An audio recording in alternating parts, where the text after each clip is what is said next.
आप सभी को जय मसीह की। एक बार फिर हम प्रभु यीशु मसीह को धन्यवाद करें कि प्रभु यीशु मसीह ने आज इस कलीसिया को फिर से एक बार अनुग्रह प्रदान किया कि हम खुदा के सामर्थी और शक्तिशाली वचन को सुने, क्योंकि परमेश्वर का वचन कलीसिया की देह है। वो आत्मिक जीवन को मजबूत बनाने के लिए परमेश्वर की रोटी है। यीशु ने कहा, जो रोटी तुम्हारे बाप दादाओं ने खाई उसको खा के वो मर गए, लेकिन जो रोटी तुम्हें जीवन देगी वो स्वर्ग से उतरी है, वो मैं हूं। यीशु ने कहा, स्वर्ग की रोटी मैं हूं। ये वचन जो है ये स्वर्ग की रोटी है जो परमेश्वर ने हम मनुष्य के लिए, मनुष्य जाति के लिए इस पृथ्वी पर दी है। और आज जब परमेश्वर के वचन को आप सुनेंगे तो अद्भुत रीति से आशीषित हो जाएंगे और आपके जीवन में आप ऐसे प्रकाशन को प्राप्त करेंगे, ऐसी बातों को प्राप्त करेंगे जो आपने आज तक हो सकता है सुनी भी ना हो, जानी भी ना हो, और आपको परमेश्वर अद्भुत रीति से तैयार करेगा अपनी सेवा के लिए। आज का प्रचार आपके आत्मिक जीवन को बहुत मजबूत बनाने जा रहा है। जैसे पिछले दिनों आपने बहुत सारे संदेशों को सुना और आप बहुत ज्यादा आशीषित हुए, वैसे ही आज का संदेश आपको बहुत ज्यादा आशीषित करने जा रहा है। तो आज के प्रचार की हम बुनियाद डालेंगे यशाया की पुस्तक से, यशाया की पुस्तक अध्याय 5 उसका पद 13, book of Isaiah chapter 5 verse 13, जिसमें इस प्रकार लिखा है, परमेश्वर कहता है, अज्ञानता के कारण मेरी प्रजा बंधुआई में जाती है। हालेलुया। यहां पे परमेश्वर ने कहा, परमेश्वर कहता है अज्ञानता के कारण मेरी प्रजा बंधुआई में जाती है। किसके कारण बंधुआई में जाती है? अज्ञानता के कारण। जब मनुष्य अज्ञानता में रहता है, उस अज्ञानता के कारण वो बंधुआई में जाता है, यानी वो स्लेव हो जाता है, यानी गुलाम बन जाता है। जब हम अज्ञानता में रहते हैं तो हम गुलाम बन जाते हैं, हम गुलामी में आ जाते हैं।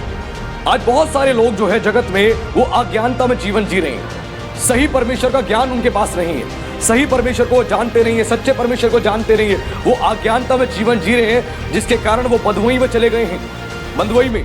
और आज बहुत सारे मसीह भी ऐसे हैं जो अज्ञानता में जीवन जी रहे हैं, जिसके कारण वो बंधुआई में चले गए हैं। और किन किन प्रकार की बंधुआई होती है? नशे की गुलामी की बंधुआई, नशे की गुलामी की बंधुआई, कर्जे की बंधुआई, व्यभिचार की बंधुआई, शराब की बंधुआई, और गंदे गंदे जितने भी काम है उन सब के वो नियंत्रण में आ जाता है। किसके कारण? अज्ञानता के कारण। कौन सा अज्ञानता? परमेश्वर के वचन का ज्ञान नहीं है, परमेश्वर के वचन की समझ नहीं है। जब परमेश्वर के वचन का ज्ञान नहीं होता तो आप बंधुआई में चले जाते हो, बंधुआई में, और आपके बच्चे बंधुआई में चले जाते हैं, क्योंकि जब आपके पास ज्ञान नहीं है तो आपके बच्चों को ज्ञान कहां से मिलेगा? आज मसीह कितने लोग हैं ऐसे जिनके पास ज्ञान ही नहीं है परमेश्वर का, अज्ञानता में जीवन जी रहे हैं। फिर अपने बच्चों को कैसे वो ज्ञानता में लेकर आएंगे? उन बच्चों को कैसे ज्ञान प्रदान करेंगे परमेश्वर का सही ज्ञान? क्योंकि उन्हें ही नहीं पता, उन्हें ही नहीं पता। और होशे 4:6 में लिखा है, मेरी ज्ञान के ना होने से मेरी प्रजा नाश हो गई। परमेश्वर का ज्ञान ना होने से नाश हो रही है। आज जो आप नाश हो रहे हो और जो विश्व में आज लोग जो नाश हो रहे हैं वो परमेश्वर का ज्ञान नहीं है, इसके कारण नाश हो रहे हैं। जब परमेश्वर का ज्ञान आपको मिलेगा आप नाश होने से बच जाओगे। पिछले दिनों एक मसीह ने मुझसे बात करी और उस मसीह ने बोला कि 95% मेरा आत्मिक जीवन नाश हो चुका है, 95% मेरा आत्मिक जीवन नाश हो चुका है। क्योंकि उस मसीह को पता है कि मेरा आत्मिक जीवन नाश हो चुका है, और यह भी पता है कितने परसेंट, 95% आत्मिक जीवन नाश हो चुका है। क्यों? अब जीवन में परमेश्वर के वचन की प्राथमिकता को वो देता ही नहीं मसीह। उसको पता है कि मेरा आत्मिक जीवन नाश हो चुका है, इस कदर पे आ चुका है कि आज केवल 5% बचा हुआ है। 5%। अगर किसी व्यक्ति का इलाज चल रहा हो और वो इलाज सक्सेसफुल ना हो उसका, तो उसके बाद वो आईसीयू के बेड पे पहुंच जाता है। और जब आईसीयू के बेड पे जब पहुंचता है, जब 95% या 90% उसके बचने की संभावना खत्म हो जाती है। आईसीयू के बेड पे वो तभी पहुंचता है जब 90% उसके बचने की संभावना खत्म हो जाती है। आईसीयू का बेड अंतिम 5 से 10% केवल बचाने के लिए वहां पर भर्ती करा जाता है किसी व्यक्ति को। अगर कोई मसीह कहता है मेरा 95% मसीह जीवन नाश हो चुका है, नष्ट हो चुका है, तो आप सोच सकते हो कि कितना गंभीर उसके जीवन में पाप रहा होगा, कितना गंभीर, जिस पाप के कारण आज आत्मिक जीवन 95% खत्म हो चुका है। यह बहुत बड़ी बात है, मजाक नहीं है। और ऐसा क्यों हुआ है? क्योंकि वो बंधुआई में चला गया। कौन सी बंधुआई?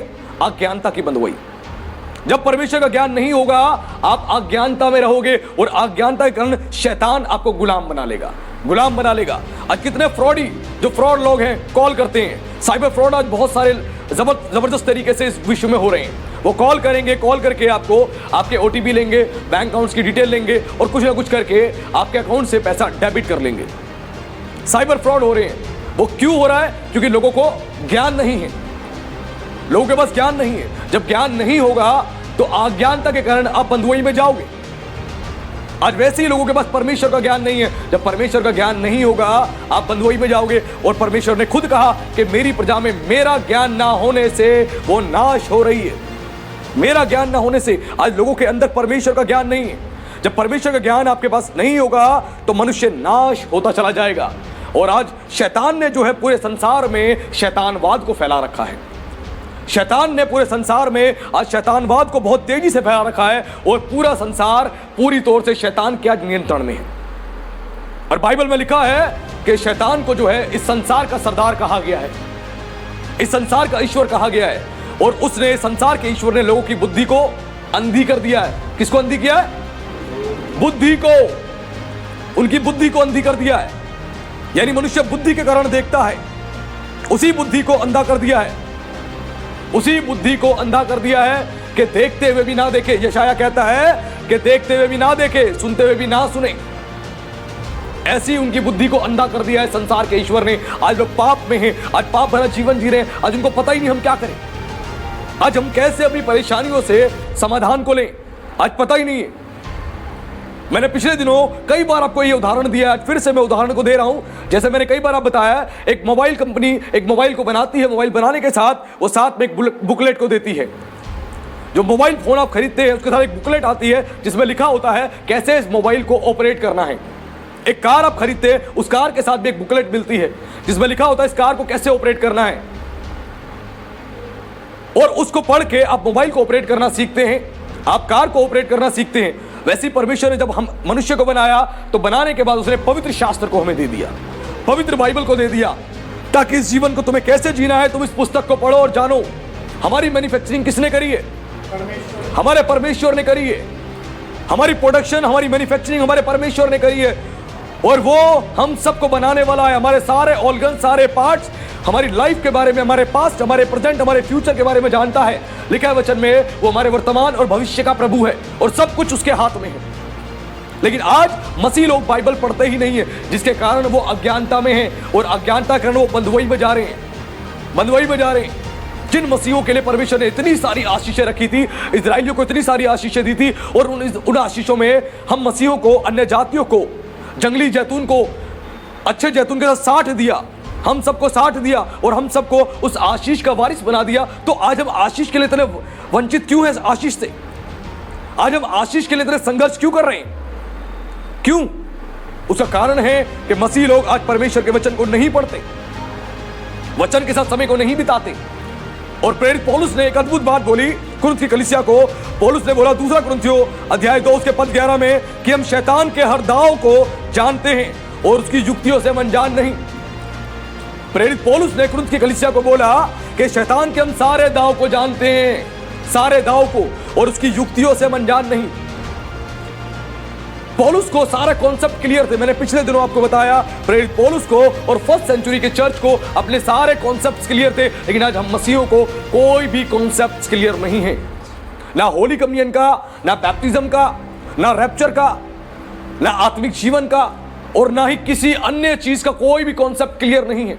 लेकिन पौलुस ने कुरिन्थ की कलीसिया को रूबरू करवाया और बोला पौलुस ने कि शैतान के हम दाव को जानते हैं और उसकी युक्तियों से हम अनजान नहीं, उसकी युक्तियों को हम जानते हैं। और पौलुस ने जब इस बात को बोला था 2000 साल पहले, तो पौलुस कुरिन्थ की कलीसिया को उस बात से अवगत करा रहा था, शैतान और शैतान के कामों से अवगत करा रहा था, क्योंकि प्रेरित पौलुस शैतान के सारे कामों को जानता था। शैतान कैसे पूरे विश्व में काम कर रहा है, कैसे पूरे विश्व में काम कर रहा है, कैसे मसीहों में काम कर रहा है, कैसे कलीसियाओं में काम कर रहा है, शैतान जानता था।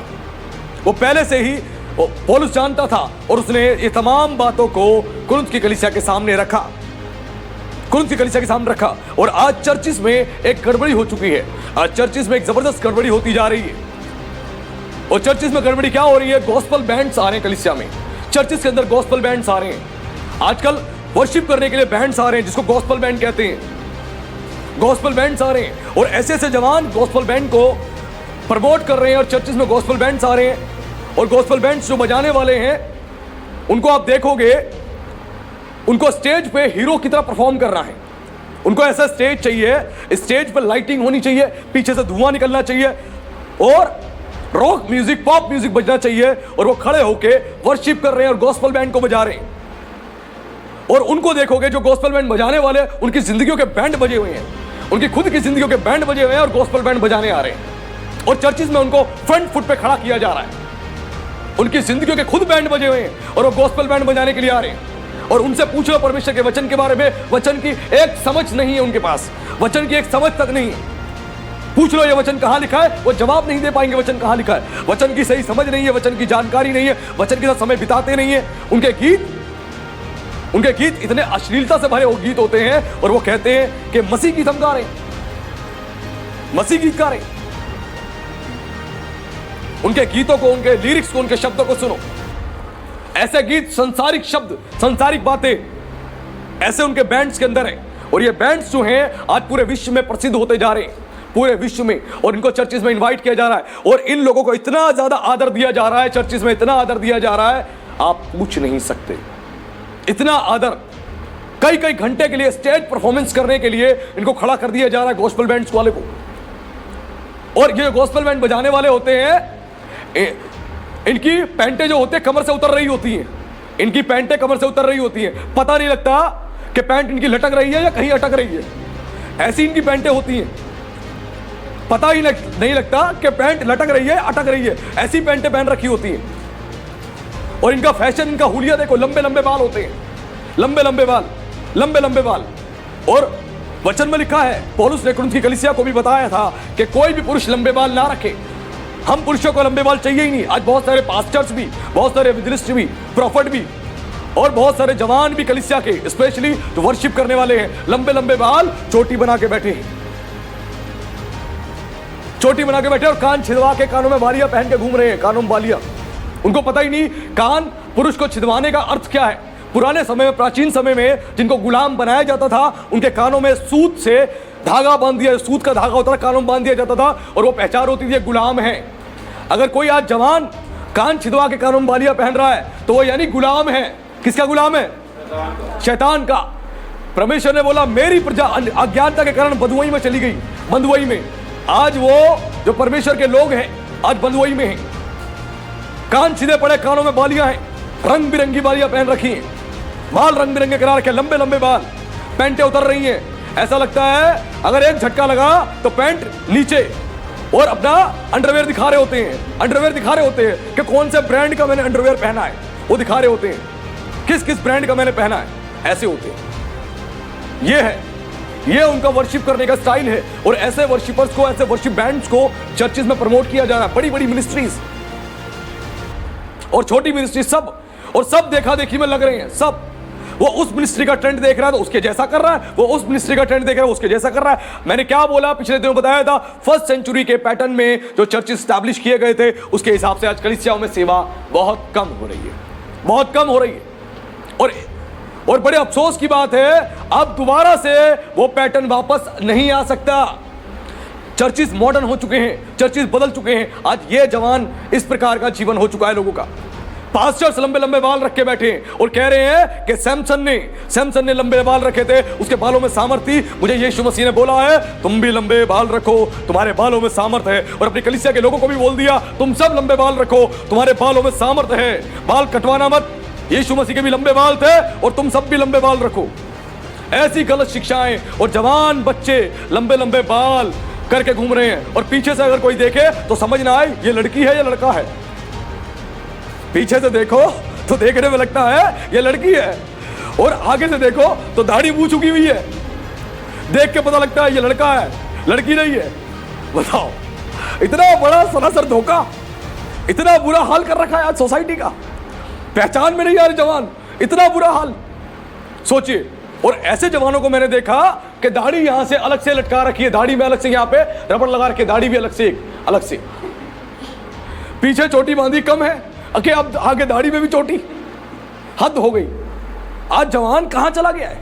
जवान को पता ही नहीं मेरी डायरेक्शन क्या है। और परमेश्वर ने इजरायलियों को बोला था कि विशेष प्रकार के तुम फैशन ना करना, और आज हमारे जवान विशेष प्रकार के फैशन कर रहे हैं, सैटेनिक हेयर स्टाइल को अपना रहे हैं, परमेश्वर ने कहा था कटोरा रख के कटिंग ना करवाना, लेकिन आज जवान यहां से गंजे, यहां से गंजे, यहां से गंजे, यहां से गंजे, और पूरा सैटनिक हेयर स्टाइल बना के घूम रहे हैं और कह रहे हम कूल दिख रहे। कूल बेटा, आप कूल नहीं, आप फूल दिख रहे हो, फूल। वो वाला फूल नहीं जो पेड़ों में उगता है, पागल वाला फूल। पागल, क्या पागल दिखाई दे रहे हो? पागल, वो वाला फूल हो आप। आज जवान ऐसे हो चुके हैं, सैटनिक हेयर स्टाइल रख रहे हैं, सैटनिक हुलिया बना रहे हैं। और परमेश्वर ने सख्त मना किया था कि मुर्दों के कारण अपने शरीर को ना चीरना और कोई बॉडी पर छाप ना बनाना, लेकिन आज जवान शरीर को चीरने में लगे हुए हैं। जुबान में एक छेद है, होठ में एक छेद है, कान में एक छेद है, नाक में एक छेद है, और न जाने कहां कहां छेद है। शरीर में ऑलरेडी परमेश्वर ने ऐसे छेद बना रखे हैं जिससे शरीर में आपके हवा आती और जाती रहेगी। उसके बावजूद भी 4 प्रकार के और छेद कर लिए, 4 प्रकार के और छेद कर लिए। जैसे घरों में हवा पास नहीं होती, खिड़की बनाई जाती, दरवाजे बनाए जाते हैं, और कई बार वेंटिलेशन के लिए अलग से दीवारों में छेद करे जाते हैं। आज जवान इसी प्रकार के हो चुके हैं। आज उनको पूछो, उनकी हालत ऐसी हो चुकी है, इतने ज्यादा पागल हो चुके हैं। कई जवानों को तो मैंने ऐसे देखा, पैरों में पायल पहन रखी है, एक पैर में पायल, एक पैर में पायल पहन रखी है। सोचो, एक कई तो ऐसे देखे हाथों में चूड़ियां पहन रखी है, चूड़ियां एक हाथ में, कह रहे फैशन है, ये नया फैशन है, इस नए फैशन को मैं इंट्रोड्यूस कर रहा हूं। कितने ऐसे हैं आधे सर पे बाल है और आधे गंजे हैं। फैशन है, फैशन। ये क्या है? जवान पूरी तौर से शैतानवाद में फंसता जा रहा है, उसको पता ही नहीं मैं क्या कर रहा हूं, मैं क्या कर रहा हूं, उसको पता ही नहीं। शैतानवाद में लिप्त होता जा रहा है। परमेश्वर ने क्यों मना किया था इस्राएलियों को कि तुम विशेष प्रकार के फैशन ना करना? महिलाएं भी कम नहीं है। परमेश्वर ने कहा था कि मुर्दों के अपने शरीर को ना चीरना, बॉडी पियर्सिंग के लिए परमेश्वर ने मना किया था। और महिलाएं यहां से लेकर यहां तक कान को छेद के रखती हैं, यहां से यहां सीधा, यहां सीधा, यहां सीधा, यहां सीधा छेद के रखती है, चीर के रखती हैं। इतना बुरा हाल है। मैंने पिछले दिनों बताया था, जिस विषय में नया नियम चुप है उस विषय में पुराना नियम बोलता है, और जिस विषय में पुराना नियम चुप है उसमें नया नियम बोलता है। यह परमेश्वर की आवाज है, पूरी बाइबल से निकलती है, ना केवल नए नियम से। और ये कोई व्यवस्था की बात नहीं सिखा रहा आपको मैं, ये परमेश्वर ने विशेष प्रकार के फैशन के लिए सख्त मना किया था। इस्राएलियों को बोला था ऐसा मत करना, और बोला था टैटूज मत बनवाना। आज जवान पूरी बॉडी पे टैटू बनवा के घूम रहे हैं, टैटू बनवा के खुदखुदाए घूम रहे हैं, पूरे शरीर पे टैटू, गर्दन पे टैटू, यहां टैटू, वहां टैटू। कई मसीह तो लिखवा रहे आई लव यू जीसस, और दिखा रहे हैं देखो मैंने जीसस का टैटू बनवाया है। क्रॉस बनवा लेते हैं, टैटू बनवाया मैंने। ऐसी ऐसी महिलाओं को मैंने देखा कमर पे, कमर से नीचे वाले हिस्से पे टैटू बनवा रखा है, और पैंट और नीचे कर रखी है, और टी शर्टें और ऊपर पहन रखी है, ताकि जब कमर हिला हिला के चलती हुई जाए तो वो टैटू दिखाई दे। किसको दिखाना है वो टैटू? आज जवान इतनी बुरी तरह पाप में, शैतानवाद में लिप्त हो चुका है, उनको पता ही नहीं ये सैटनिक फैशन है, ये शैतानी फैशन है, और ये गोथिक फैशन का हिस्सा है। और गोथिक फैशन मैंने बताया जर्मनी से निकला था, और जर्मनी से पूरे विश्व में ये फैल चुका है गोथिक फैशन। विकिपीडिया पे आप सर्च कर सकते हैं गोथिक फैशन के विषय में, बहुत बुरा हाल हो चुका है। आज जवान पूरी तौर से ऐसे हो चुके हैं। और क्यों परमेश्वर ने कहा था कि कटोरा रख के बाल ना कटवाना? क्योंकि बाल के जितने उपासक थे कनान देश में और आसपास के देशों में, जितने लोग थे जो बाल की उपासना करने वाले थे, वो कनान देश में सारे इसी प्रकार बाल को कटवाया करते थे। इससे पहचान होती थी ये बाल के लोग हैं, ये परमेश्वर के लोग नहीं। किसके लोग हैं ये बाल के लोग हैं। बाल शैतान था, शैतानवाद में ना पड़ जाए इजरायली, इसलिए परमेश्वर ने सख्त चेतावनी दी थी, सख्त तौर पे। लेकिन आज के जवान शैतानवाद में लिप्त होते जा रहे हैं, बहुत बुरी तरह लिप्त होते जा रहे हैं। आज उनको पता ही नहीं कि हमें जीवन कैसे जीना है, बिल्कुल नहीं पता। और घर में अगर पेरेंट्स बोले कि बच्चे इस प्रकार का फैशन ना करो, मसीह परिवारों में तो बच्चे बोलते हैं आप चुप रहो, आपको कुछ नहीं पता, ये तो फैशन है। क्या है ये? फैशन है। और उसी फैशन को देख के दुष्ट आत्मा अट्रैक्ट होकर आती है, उसके बाद पकड़ लेती है।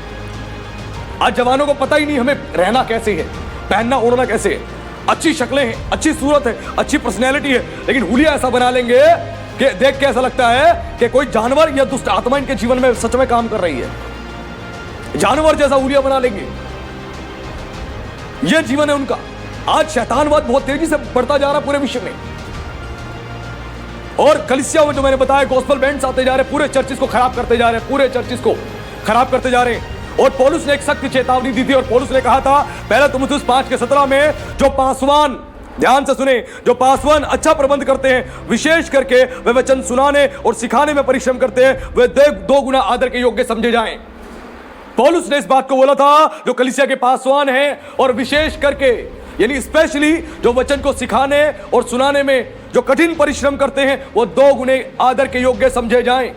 आज कलीसियाओं में और आज कहीं पर भी किसी बाइबल के प्रीचर को बुलाया जाता है, परमेश्वर के दासों को प्रचार के लिए, उनको इतना आदर नहीं मिलता जितना इन वर्शिपर बैंड्स को दिया जा रहा है। इन वर्शिपर्स को जितना दिया जा रहा है उतना प्रभु के दासों को, प्रचारकों को नहीं दिया जा रहा। और बोला, तो वचन सुनाने और सिखाने में कठिन परिश्रम करते हैं, 2 गुने आदर के योग्य समझे जाए। अगर 2 गुना आदर देना है तो इनको देना है जो वचन को सिखा रहे हैं। आज के वर्शिपर्स को सीखना चाहिए अर्नेस्ट मल से। अर्नेस्ट मल प्रभु का इतना जबरदस्त सामर्थ्य, जबरदस्त एक वर्शिपर था, प्रभु का दास था, उससे सीखना चाहिए। भारत में और पाकिस्तान में अर्नेस्ट मल की वजह से रिवाइवल आया है वर्शिप में। आप में से बहुत से लोग जानते भी नहीं होंगे। बहुत सारे गाने गाए उन्होंने, और सुभाष गिल ने उनके साथ मिलकर कई बार लाइव स्टेज परफॉर्मेंस में गाने गाते गए और गीत बनता गया, एक लाइन गाते गए, गीत बनता गया, ऐसे कर करके उन लोगों ने गीत गाए हैं। अर्नेस्ट मल एक ऐसा प्रभु का जन था जो प्रभु को समर्पित करना नहीं चाहता था, अपने जीवन को समर्पित करना नहीं चाहता था, और वो संसार के और फिल्मी गीतों को गाया करते थे, बड़ी अच्छी आवाज गाया करते थे, और मसीह गीत भी गाया करते थे। ऐसा उनका जीवन था। और एक दिन परमेश्वर ने उनको आवाज लगाई और बोला कि अर्नेस्ट, क्या तू इन जवानों के लिए, कुछ जवानों का चेहरा दिखाया और उन जवानों की आंखें सूजी हुई दिखाई और उनकी आंखों से आंसू निकल रहे थे। उन जवानों का चेहरा दिखाया और उनकी आंखें सूजी हुई दिखाई और आंखों से आंसू निकल रहे थे। दर्शन दिया और दिखाया और बोला, क्या तू इनके लिए मेरे पास आएगा? क्या तू इनके लिए मेरे पास आएगा? अर्नेस्ट मल ने बोला कि प्रभु, क्या तू मुझे अमेरिका में इस्तेमाल नहीं कर सकता? वो पाकिस्तान के थे, उनको बोला, क्या तू मुझे अमेरिका में इस्तेमाल नहीं कर सकता? तो परमेश्वर ने बोला, पवित्र आत्मा ने, जो हल पे हाथ रख के पीछे देखता है वो मेरे योग्य नहीं, तू नहीं तो कोई और सही। अर्नेस्ट मल सीधा घुटनों पर आया और बोला, प्रभु मैं अपना जीवन तुझे देता हूं और मुझे इस्तेमाल कर। और परमेश्वर ने अर्नेस्ट मल को इतना अद्भुत रीति से इस्तेमाल किया, केवल एक हारमोनियम के द्वारा वो वर्शिप करते थे, एक हारमोनियम के द्वारा, और इतनी अद्भुत आराधना करते थे, इतनी अद्भुत उनकी वर्शिप करते ही हजारों लोग, लाखों लोग, सैकड़ों लोग छुटकारा, चंगाई पाते थे अपनी सभाओं में, वो ब्लेस्ड हो जाते थे। अर्नेस्ट मल को प्रभु ने इतना इस्तेमाल किया। और अगर कहीं बारिश हो रही होती थी और उनकी सभा है और सबको पता लगता था कि बारिश हो रही है और उनकी सभा है, तो लोग बारिश में भीगते भीगते जाते थे और केवल 10 मिनट में वो हॉल भर जाया करते थे। हालेलुया। केवल 10 मिनट में जब परमेश्वर का मसा तुम पर होगा, अभिषेक तुम पर होगा, तुम्हें स्ट्रगल नहीं करना पड़ेगा। परमेश्वर भीड़ को खुद लेके आएगा, भीड़ खुद आएगी, उनके जीवन को प्रभु आपके द्वारा बचाएगा। मसा जो काम कर सकता है, अभिषेक जो काम कर सकता है, वो अद्भुत होता है। और लिखा है वचन में, अभिषेक के कारण जो है जुआ तोड़ दिया जाता है। अभिषेक के कारण, ये अभिषेक जब आपके ऊपर आएगा तो शैतान के सारे बंधन टूटेंगे, सारे जुए टूटेंगे। और परमेश्वर ने अर्नेस्ट मल को अद्भुत रीति से इस्तेमाल किया और उनके द्वारा अद्भुत सेवकाई हुई। और 2008 में वो प्रभु में सो गए। और उन्होंने अपनी मृत्यु से पहले बोला था कि अगर कोई परमेश्वर का सच्चा सेवक है और परमेश्वर का सच्चा आराधक है, कोई भी, तो केवल एक खंजरी से पूरी दुनिया को हिला सकता है। एक खंजरी से, उसको इंस्ट्रूमेंट्स की जरूरत नहीं है, उसको दुनिया भर के रॉक पॉप म्यूजिक की जरूरत नहीं है। केवल एक खंजरी से, एक हारमोनियम से, एक गिटार से ही केवल वो पूरी दुनिया को हिला सकता है। हालेलुया। परमेश्वर इतना सामर्थी परमेश्वर है, इतना सामर्थी परमेश्वर है। और प्रभु ने इस्तेमाल किया। और जब वो गीतों को लिखा करते थे, जब वो वर्शिप किया करते थे, तो पहले गीतकारों को कहते थे कि भाई गीत को लिख के मुझे दो, मुझे इस सभा में गाना है। कई बार वो लेट कर देते थे, तो अर्नेस्ट मल क्या करते थे, वो परेशान हो जाते थे। और उसके बाद वो प्रार्थना में बैठ के कहने लगे, परमेश्वर मुझे वरदान दे, मुझे वरदान दे, तू गीत लिखने का वरदान दे कि मैं गीत लिखूं। और वो प्रार्थना में बैठते और परमेश्वर बाइबल में से उनको वचनों को निकाल के देता और ऐसे ऐसे गीत प्रार्थना में बैठे बैठे उनके तैयार करवा देता। और जब वो गीतों को गाते, उस सभा में चंगाइयां होती, छुटकारा होता, खुदा की रूह से लोग भर जाते, लोग खुदा की नजदीकी में आ जाते, लोग अपना जीवन खुदा को दे देते। इतना अद्भुत प्रभु ने उनको इस्तेमाल किया। एक सच्चा आराधक प्रभु के पास बैठता है, प्रभु उसको गीत तैयार करवाएगा वचन से, बाइबल से, और परमेश्वर उनको इस्तेमाल करेगा। आजकल के गीतों को देखो कैसे गीत है, उन गीतों के अंदर संगीत कैसा है, उन गीतों में शब्द कैसे, लिरिक्स कैसे हैं, संसारिक और शारीरिक। कोई परमेश्वर की नजदीकी में नहीं आएगा, वो परमेश्वर से वरन दूर चला जाएगा। आज हमें सीखना है, आज हमें जानना है कि परमेश्वर कैसे अद्भुत रीति से काम करता है। और परमेश्वर ने बहुत सारी बातें सिखाई हैं। इसीलिए परमेश्वर का वचन प्रचार करने वाले को प्राथमिकता दो। उनका कठिन परिश्रम होता है, उनके प्रचारों से आपका जीवन बदलेगा, आपका जीवन में ट्रांसफॉर्मेशन आएगी। प्रभु आपको अद्भुत रीति से इस्तेमाल करेगा, अद्भुत रीति से। लेकिन जो बड़े बड़े चर्चिस है जहां पे गॉस्पेल बैंड्स आ चुके हैं, वर्शिप के नाम पे 2-2 घंटे वर्शिप हो रही है, 2-2 घंटे हीलिंग्स हो रही है, और प्रचार केवल 15 मिनट और 20 मिनट। परमेश्वर के वचन का प्रचार 15 मिनट और 20 मिनट। जिस कलीसिया में वर्शिप 2-2 घंटे होती है, हीलिंग्स 2-2 घंटे होती है, और प्रचार केवल 10, 15, 20 मिनट होता है, वो चर्च किसी मसीह के लिए सही चर्च नहीं है, सही चर्च नहीं है। 15-20 मिनट का प्रचार, केवल परमेश्वर के वचन को 15-20 मिनट का आदर, और वर्शिप को 2 घंटे, हीलिंग्स को 2 घंटे। यह मजाक बनाया जा रहा खुदा के वचन का। कलीसिया में लोग किस लिए आते हैं? परमेश्वर के वचन को सीखने के लिए, वचन से अपने जीवन को सुधारने के लिए। यह परमेश्वर का वचन सबसे ज्यादा ऊपर है, इस वचन को प्राथमिकता दो। परमेश्वर ने कहा मैंने अपने नाम से अधिक महत्व इस वचन को दिया है। खुदा ने इस वचन को एक टॉप लेवल पे प्रायोरिटी दी है।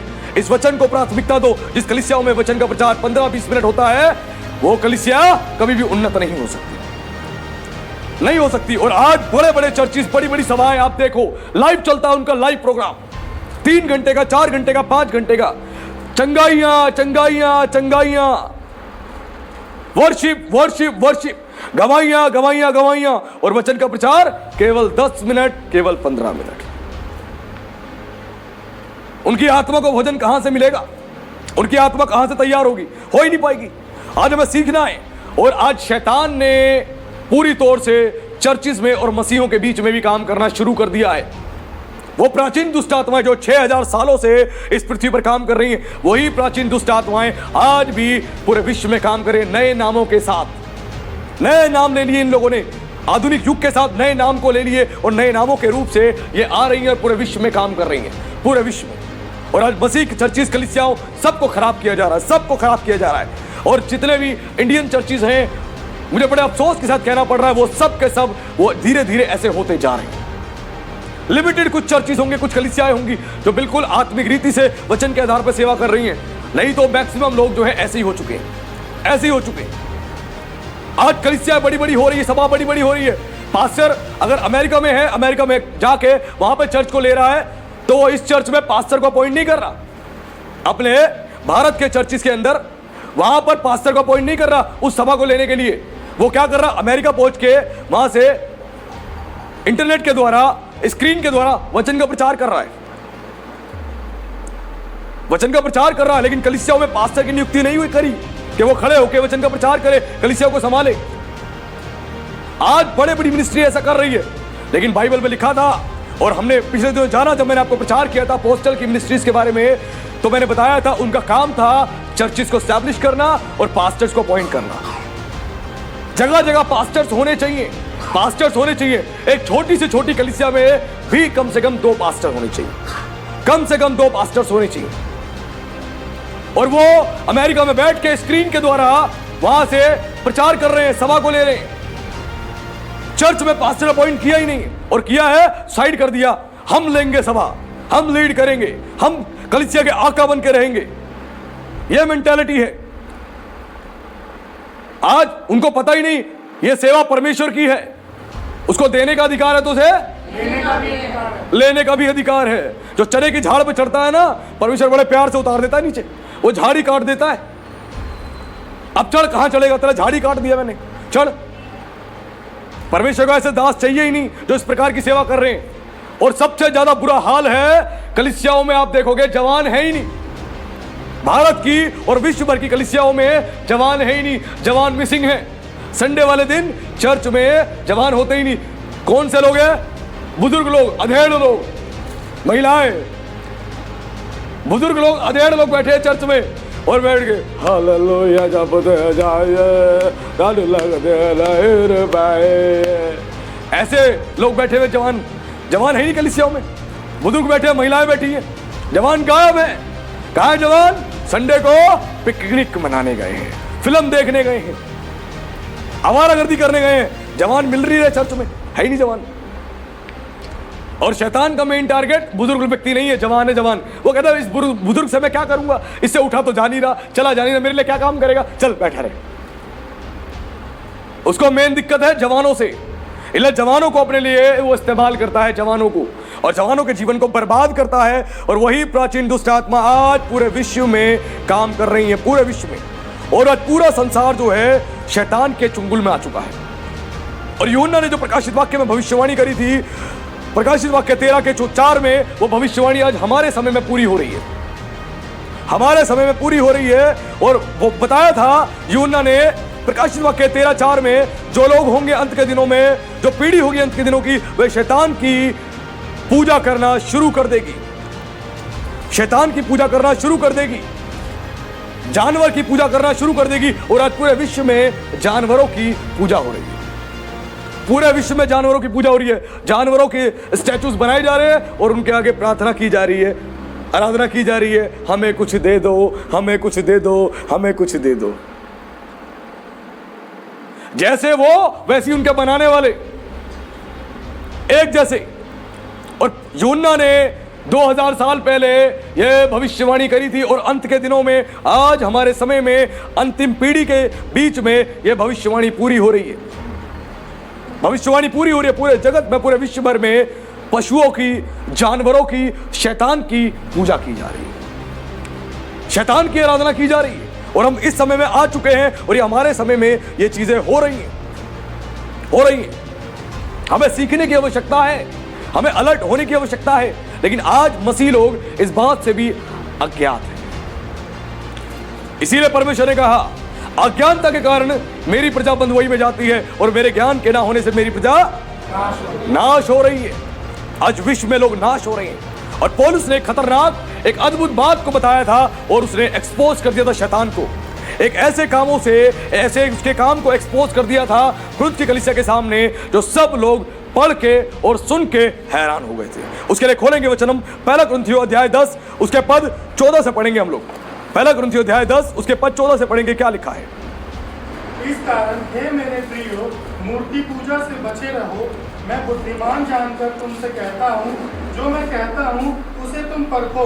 वह धन्यवाद का कटोरा जिस पर हम धन्यवाद करते हैं, क्या मसीह के लहू की सहभागिता नहीं? वह रोटी जिसे हम तोड़ते हैं, क्या वह मसीह की देह की सहभागिता नहीं?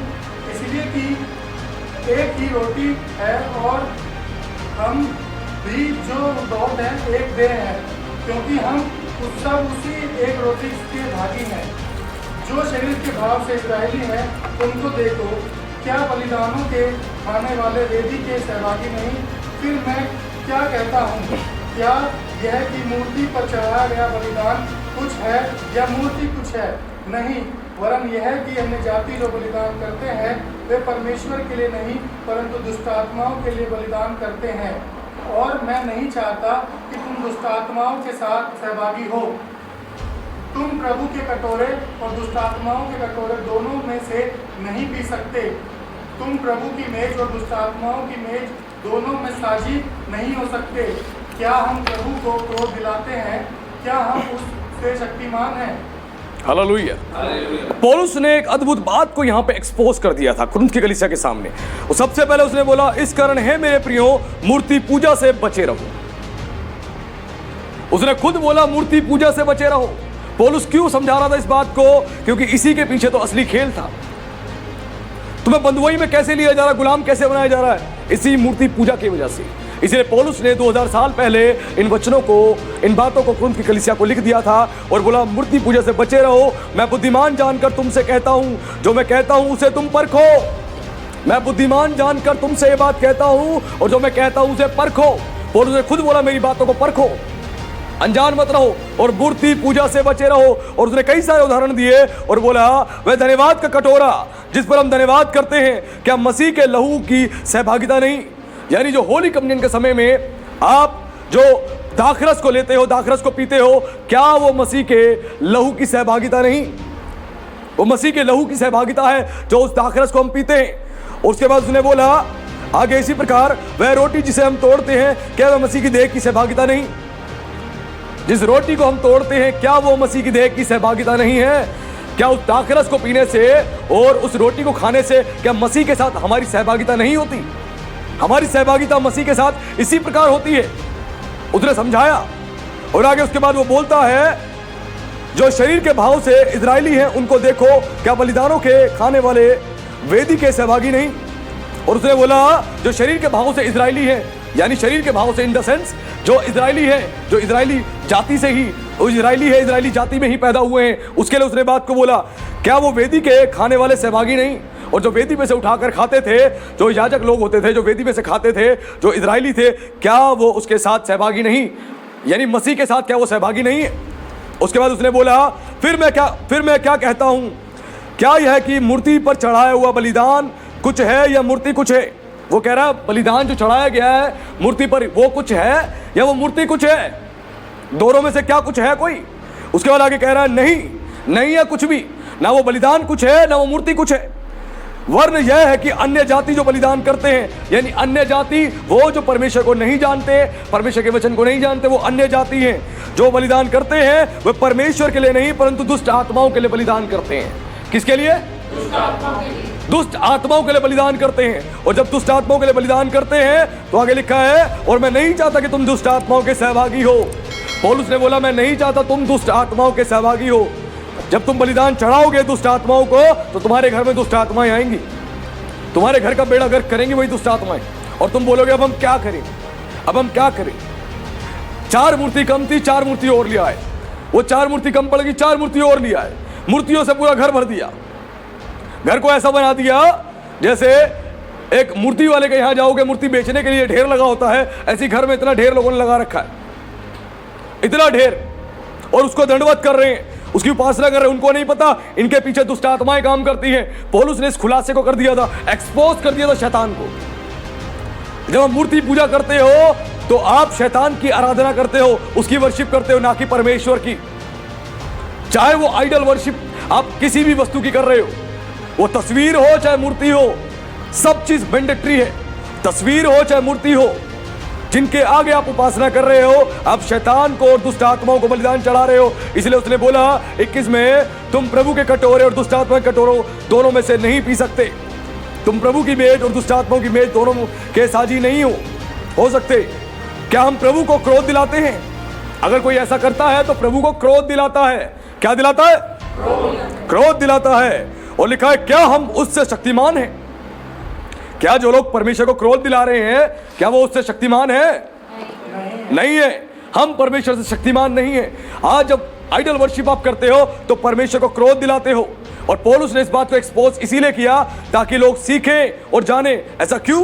क्योंकि पौलुस इस बात से, एक अद्भुत बात से अवगत था। एक तो शैतान के कामों से, ये तो था ही कि उसके पीछे दुष्ट आत्माएं काम करती हैं, मूर्तियों के पीछे दुष्ट आत्माएं काम करती हैं। उनको जो बलिदान चढ़ाते हो वो केवल अन्य जाति लोग जो हैं दुष्ट आत्माओं को बलिदान चढ़ाते हैं। साथ साथ पौलुस कुरिन्थ की कलीसिया को बचाना चाहता था, परमेश्वर के भयंकर प्रकोप से भी बचाना चाहता था। एक तो असलियत भी बताई और भयंकर प्रकोप से बचाना चाहता था जो अन्य जातियों में आज पूरे विश्व में आ रहा है। उसके लिए खोलेंगे हम निर्गमन की पुस्तक अध्याय 20, उसके पद हम लोग 3 से लेकर 6 तक पढ़ेंगे, जिसमें इस प्रकार लिखा है। निर्गमन की पुस्तक अध्याय 20 उसके पद 3 में, तू मुझे छोड़ दूसरे को ईश्वर करके ना मानना। परमेश्वर ने व्यवस्था जब प्रदान करी थी तो परमेश्वर ने पहली आज्ञा दी थी कि मुझे छोड़ किसी दूसरे को ईश्वर करके ना मानना, किसी मूर्ति को नहीं, किसी तस्वीर को नहीं, किसी व्यक्ति को नहीं। और लिखा है, तू अपने लिए कोई मूर्ति खोद कर ना बनाना और ना किसी की प्रतिमा बनाना जो आकाश में या पृथ्वी पर या पृथ्वी के जल में है। तू उसको दंडवत ना करना। परमेश्वर ने कहा तू उसको दंडवत ना करना और ना उसकी उपासना करना, ना उसकी वर्शिप करना, ना पूजा करना। और लिखा है, क्योंकि मैं तेरा परमेश्वर यहोवा जलन रखने वाला परमेश्वर हूं। और आगे बोला है, और जो मुझसे बैर रखते हैं, ध्यान से समझना, जो आइडल वर्शिप करते हैं, मूर्तियों की पूजा करते हैं, परमेश्वर का वो मुझसे बैर करते हैं, वो बैर रखते हैं। लिखा है वो मुझसे बैर करते हैं, इसलिए मैं क्या करूंगा, उनके बेटों, उनके पोतों और उनके परपोतों को भी मैं पितरों का दंड दिया करता हूं। करो आइडल वर्शिप। जो आइडल वर्शिप करेगा, परमेश्वर कह रहा है तेरे बेटे, तेरे पोते और तेरे परपोते को तेरे गुनाहों का मैं दंड दूंगा। तेरे गुनाहों का दंड दूंगा। यह श्राप है।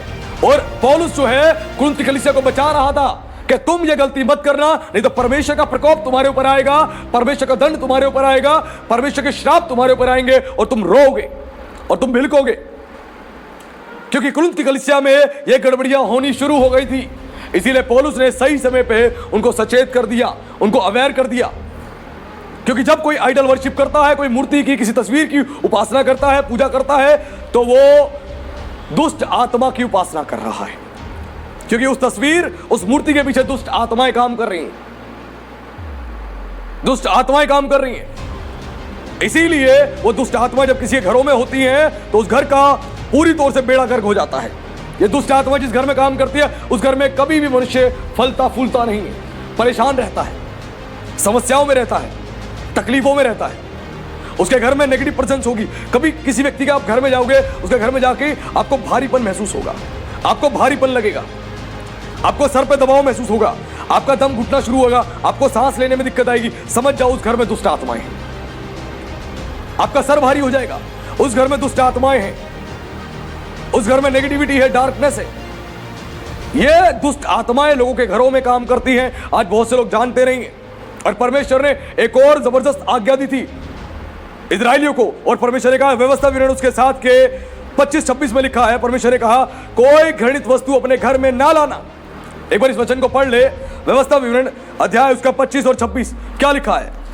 उनके देवताओं की खुदी हुई मूर्तियां तुम आग में जला देना। जो चांदी या सोने उन पर चढ़ा हो उनका लालच करके न लेना, नहीं तो तू उसके कारण संदेह में फंसेगा, क्योंकि ऐसी वस्तुएं तुम्हारे परमेश्वर यहोवा की दृष्टि में घृणित है। हाँ, पहले तो यहां समझ ले, परमेश्वर ने इनको आज्ञा प्रदान करी थी, रास्ते में तुझे अगर मिल जाए बेटा कोई ऐसी मूर्ति मिल जाए जिस पर सोना चढ़ा हो, तो लालच मत करियो कि सोना निकाल लूं और बेच दूं मैं सोनार को बेच दूं और अपने पास माल इकट्ठा कर लूं।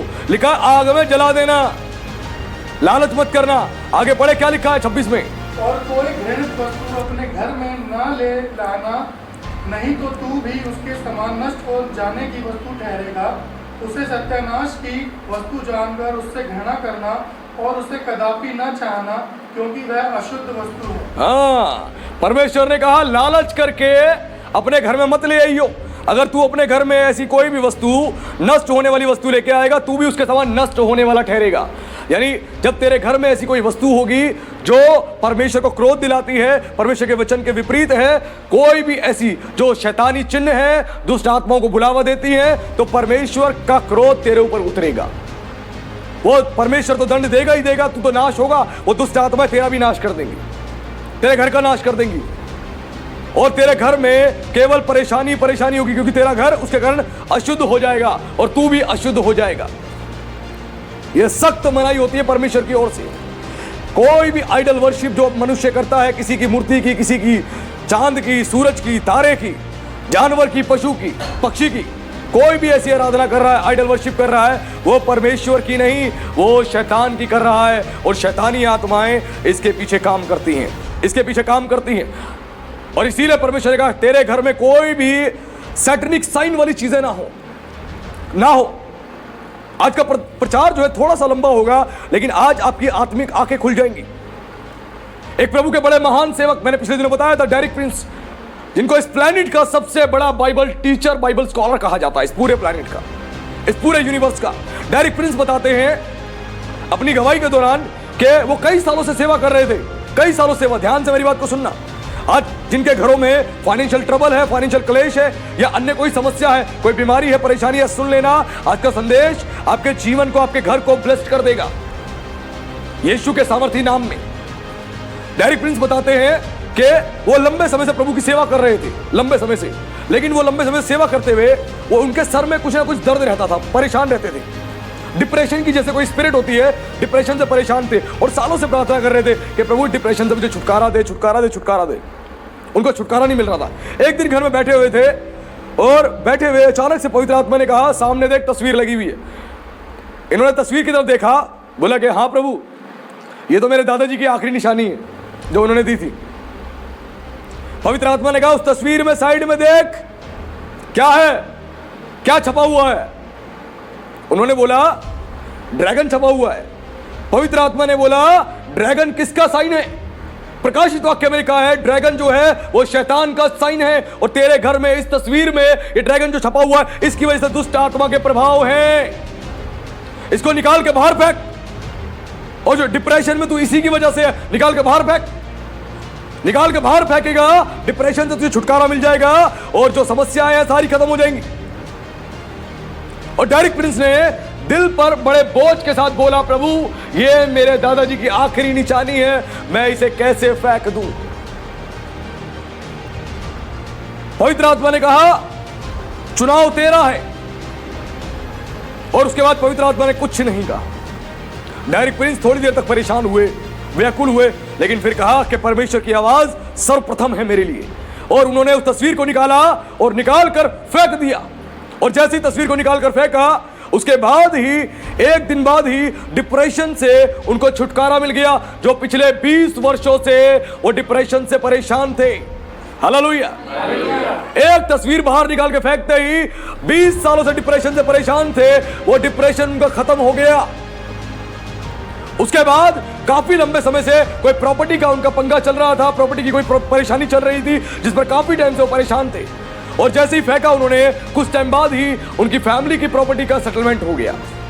फैमिली की प्रॉपर्टी का सेटलमेंट हो गया और उनको परमेश्वर ने अद्भुत फाइनेंस से भी ब्लेस किया। अच्छा पैसा उनके पास आया और उस पैसे से उन्होंने इजराइल देश में अपने लिए घर खरीदा। हालेलुया। ये परमेश्वर का अनुग्रह होता है। आज हमें समझना, कोई घृणित वस्तु आपने अपने घर में रख रखी है, हो सकता है इसकी वजह से आप फाइनेंशियल ब्लेस नहीं हो पा रहे, हो सकता है आप डिप्रेशन में हो सकता है आपके घर में कलेश होते हो, आपके घर में लड़ाई होती हो, क्योंकि घृणित वस्तु के कारण दुष्ट आत्मा आपके घरों में आती है, आपके घरों की तरफ आती है, अब वो अट्रैक्ट होती है, इसी के कारण अट्रैक्ट होती है। और आप जानकर हैरान हो जाएंगे, पूरी दुनिया में जो देश सबसे ज्यादा शैतानवाद से भरा हुआ है वो एक ही देश है, वो है अमेरिका। अमेरिका पूरे विश्व में शैतानवाद से सबसे ज्यादा भरा हुआ है, सबसे ज्यादा। और वहां पर शैतान को बुलाने के लिए वो लोग क्या करते हैं, अपने घरों पर 666 को लिख लेते हैं, 666 शैतानी अंक को शैतान का तारा बना लेते हैं, बकरे का मुंह बना लेते हैं, जो शैतानी चिन्ह है वो सारे अपने घरों पे लगा लेते हैं और शैतान को बुलाते हैं। और अमेरिका में सबसे ज्यादा डीमन पुजिस्ट हैं घर, वहां पे जितने घर हैं वो डीमन से पॉइजिस्ट हैं वो घर। अमेरिका में सबसे ज्यादा घर जो है दुष्ट आत्माओं से ग्रस्त है। आज कितने घरों में आप जाते हो जिन घरों में आपको नेगेटिव एनर्जी महसूस होती है, वो क्या है, वो डीमन पोजेस्ड है। दुष्ट आत्मा से घर भी पोजेस्ड होते हैं, केवल इंसान नहीं घर भी पोजेस्ड होते हैं। और अमेरिका में सबसे ज्यादा ये हाल है। और एक अद्भुत काम हुआ था जब परमेश्वर ने अद्भुत अनुग्रह प्रदान किया, और 2017 में अमेरिका में एक जबरदस्त व्यक्ति को परमेश्वर ने प्रेसिडेंट बनाया, वो था डोनाल्ड ट्रंप। जब डोनाल्ड ट्रंप को परमेश्वर ने 2017 में प्रेसिडेंट बनाया, तो डोनाल्ड ट्रंप जब प्रेसिडेंट बनने के बाद उन्होंने सबसे पहले जब अपना भाषण दिया, अपने भाषण में एक अद्भुत बात बोली जिसको कोई नहीं समझ पाया, लेकिन दुष्ट आत्माएं समझ गई। उन्होंने बोला, हम आए हैं वो वॉशिंगटन डीसी से सारी कीचड़ को निकाल के हम बाहर फेंक देंगे।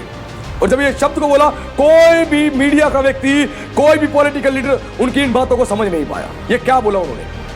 लेकिन जितनी भी डायने थी, जितनी विचित्र थी दुनिया भर की, वो समझ गई कि उसने ये हमारे लिए बोला है, क्योंकि अमेरिका में सबसे ज्यादा शैतानवाद फैला हुआ है, शैतानवाद फैला हुआ है। और ये बात जैसी उन्होंने बोली, सारी विचित्र जो थी, डायने थी, वो इस बात को समझ गई। और उन्होंने क्या कहा, निर्णय लिया कि हम सब जो हैं इकट्ठे हो जाएंगे दुनिया में एक जगह पर। और सारी डायने एक साथ इकट्ठी हुई, सारी विचित्र इकट्ठी हुई। और जब इकट्ठी हुई तो सबने मिलकर फैसला किया, हम सब जो है डोनाल्ड ट्रंप को जब तक श्राप देंगे जब तक ये मर नहीं जाता, और जब तक ये मर नहीं जाता या अपने राष्ट्रपति के पद से हट नहीं जाता, तब तक हम इसको श्राप देते रहेंगे। और उसके बाद जो उसकी वाइफ थी, डोनाल्ड ट्रंप की जो वाइफ थी, जब वो व्हाइट हाउस में गई और व्हाइट हाउस में घूम के जब उसने चक्कर लगाया व्हाइट हाउस के अंदर, वो व्हाइट हाउस को देखकर हैरान हो गई। क्योंकि अमेरिका में जो सबसे बड़ा, दुनिया का सबसे शक्तिशाली परिवार था उस समय, वो डोनाल्ड ट्रंप था। जो दुनिया का राष्ट्रपति बनता है, अमेरिका का राष्ट्रपति बनता है, वो दुनिया का सबसे शक्तिशाली व्यक्ति माना जाता है। और डोनाल्ड ट्रंप, उसकी फैमिली पूरी तौर से शैतानवाद के विषय में एक युद्ध को छेड़ चुकी थी। और जब वो गई, उसने पूरे व्हाइट हाउस के अंदर जब वो घूमी तो घूम के वो हैरान हो गई। उसने बोला, मैं और मेरा परिवार इस व्हाइट हाउस में आके नहीं रहेगा। उसने बोला, चर्च को आदेश दिया कि चर्च पहले पूरी तौर से इस व्हाइट हाउस को इसका शुद्धिकरण करे और जितनी शैतानी चिन्ह वाली चीजें हैं, शैतानी सैटेनिक साइन वाली चीजें व्हाइट हाउस से निकाल के पहले बाहर फेंकी जाए, तब मैं व्हाइट हाउस में अपनी फैमिली के साथ रहने के लिए आऊंगी। और चर्च को यह आदेश दिया और चर्च ने पूरी तौर से व्हाइट हाउस को शुद्धिकरण किया, उसका ब्लेस किया, सारी गंदी चीजों को निकाल के बाहर किया। फिर वो अपनी फैमिली के साथ आके रही, क्योंकि व्हाइट हाउस अमेरिका के अंदर शैतान का अड्डा बन चुका था। राष्ट्रपति भवन, अमेरिका का राष्ट्रपति भवन जिसको व्हाइट हाउस कहा जाता है, वो शैतान का अड्डा बन चुका था। और पूरी तौर से दुनिया के सबसे शक्तिशाली परिवार ने, डोनाल्ड ट्रंप, उसकी पत्नी ने पूरे विश्व में एक युद्ध छेड़ दिया था शैतानवाद की तरफ। क्योंकि अमेरिका में शैतानवाद इतनी तेजी से बढ़ गया था, इतनी तेजी से कि पूरे अमेरिका को हिला के रख दिया था। और अमेरिका में और दुनिया के कई देशों में शैतानवाद को एक धर्म के रूप में घोषित भी कर दिया गया है। शैतानवाद को एक धर्म के रूप में घोषित भी कर दिया गया है। जैसे जूइश धर्म है, क्रिश्चियंस हैं, सिख है, हिंदुज्म है, वैसे ही शैतानवाद भी एक धर्म के रूप में दुनिया के कई देशों में इसको मान्यता मिल चुकी है, घोषित कर दिया गया है। और शैतानवाद का जो फैलाने के पीछे जो सबसे बड़ा काम और सबसे बड़ा हाथ रहा, एक व्यक्ति था जिसने 1966 में इस काम को आरंभ किया था अमेरिका से इस काम को आरंभ किया था कैलिफोर्निया में, और चर्च ऑफ सैटन को एस्टैब्लिश किया था। जो चर्च ऑफ सैटन के बारे में आप सुनते हैं, ये 1966 में ये एस्टैब्लिश किया गया था। और चर्च ऑफ सैटन जो है, ये पूरे विश्व में और पूरे विश्व के हर देश के मुख्य राज्य में इसकी वहां पर संस्था है। चर्च ऑफ सैटन, ये चर्च ऑफ सैटन जो है, ये पूरी तौर से पूरे विश्व में काम कर रहा है और इनका मेन एजेंडा है चर्च के जवानों को अपनी तरफ खींचना। और चर्च ऑफ सैटन की सबसे विशेष बात, अगर इसका सदस्य आपको बनना है तो केवल सदस्य इसका चर्च ऑफ सैटन का जो बन सकता है वो जवान लोग हैं। बुजुर्गों को नहीं मिलेगी इसकी मेंबरशिप, केवल जवान चाहिए, जवानों को ही मेंबरशिप मिलेगी चर्च ऑफ सैटन की। इतनी सुख सुविधा ये अपने लोगों को देते हैं चर्च ऑफ सैटन वाले। और ये लोग जो है शैतान की उपासना बड़े ही अद्भुत रीति से करते हैं। ये जो शैतान की उपासना करते हैं, आप सुनेंगे, आप सुन के हैरान हो जाएंगे चर्च ऑफ सैटन के अंदर कैसे वर्शिप होती है, कैसे आराधना होती है।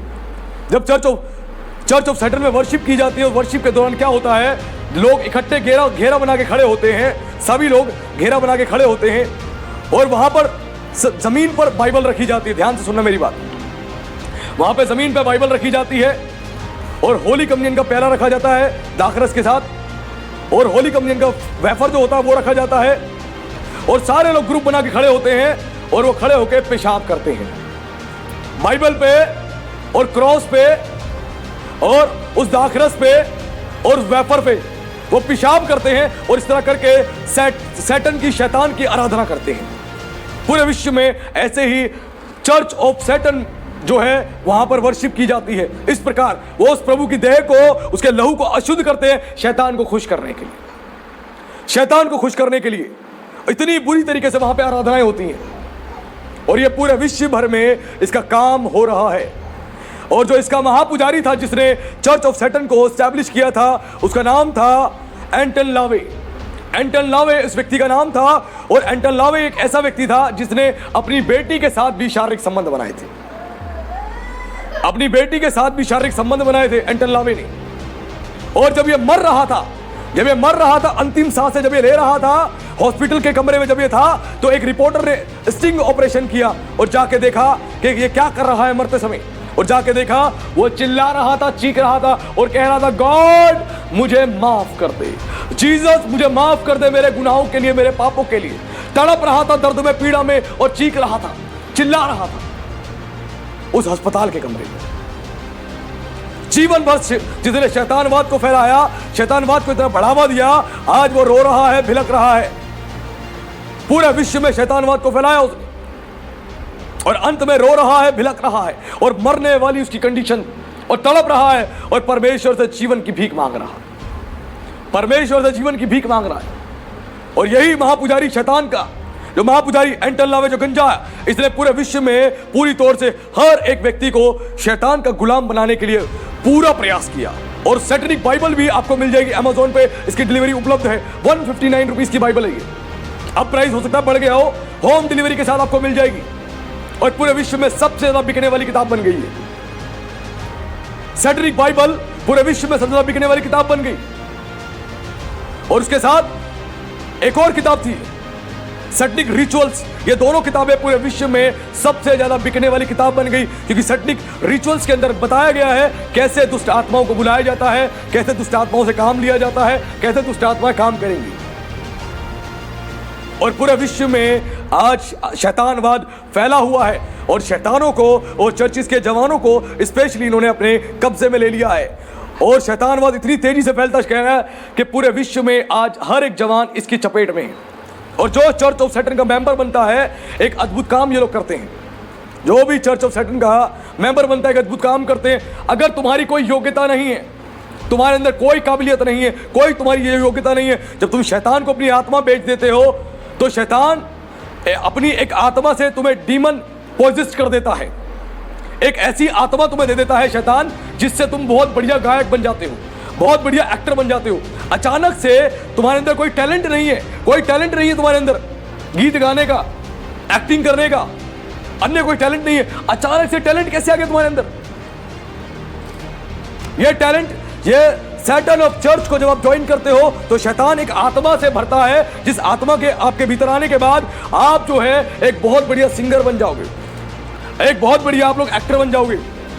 और आपको टैलेंट से भर देगा, मल्टीपल टैलेंटों से भर देगा, जिस टैलेंट की आपको रिक्वायरमेंट है और आपको इस्तेमाल करेगा।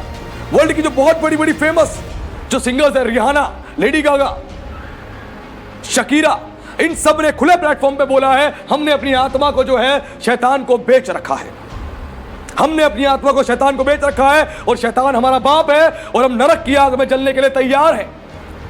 इन्होंने बोल रखा है हम नरक की आग में जलने के लिए तैयार हैं, शैतान हमारा बाप है, हमारा आका है।